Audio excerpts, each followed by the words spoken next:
দুর্বৃত্তদের দেওয়া আগুনে পুড়ে ছাই আলোচিত কন্টেন্ট ক্রিয়েটর নুরুজ্জামান কাফির গ্রামের বাড়ি। মঙ্গলবার দিবাগত রাত ৩:৫৫ কাফির ভেরিফাইড ফেসবুক পেজে তার বাড়িতে আগুন দেওয়া হয়েছে অভিযোগ করে এক স্ট্যাটাস দেন। ফেসবুকে আক্ষেপ প্রকাশ করে কাফি লিখেছেন, মধ্যরাতে আমার বাড়ির ঘর, রান্নাঘর সম্পূর্ণ পুড়িয়ে দেওয়া হয়েছে। কোন দেশের জন্য, কাদের জন্য কথা বলেছিলাম, যুদ্ধ করেছিলাম এবং করছি, নিরাপত্তা পাইনি। কাফির প্রতিবেশী বলেন, আমরা আগুন লাগার সঙ্গে সঙ্গেই ফায়ার সার্ভিসকে খবর দেই, তাদের সঙ্গে আমরাও আগুন নির্বাপনের কাজে নেমে যাই। এটা সম্পূর্ণ পরিকল্পিত, কারণ জানালার বাইরে থেকে ছিটকানি লাগানো ছিল। সবাই খালি কাপড়ে নেমে পড়েছে, কোনো রকমে জানে বেঁচে গেছে।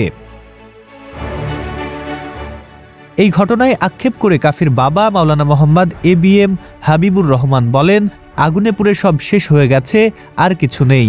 আমাদের পুড়িয়ে মারার জন্যই এমন ন্যাক্কারজনক ঘটনা ঘটিয়েছে। আমরা এর তদন্তপূর্বক বিচার চাই। Kalapara fire service station officer Mohammad Ilias Hossain বলেন, রাত 2:15টার দিকে নুরুজ্জামান কাফির বাসায় আগুনের খবর পাই এবং দ্রুত ঘটনাস্থলে চলে যাই।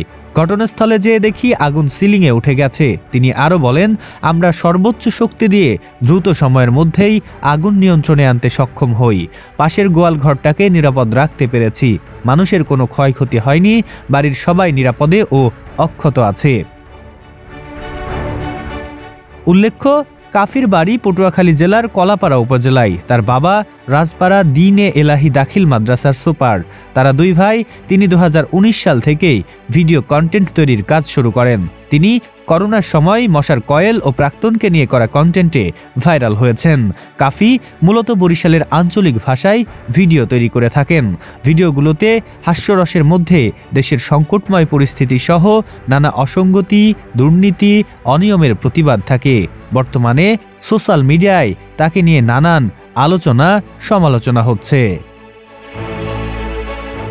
নাসিম রাজ, নবীন নিউজ, ঢাকা।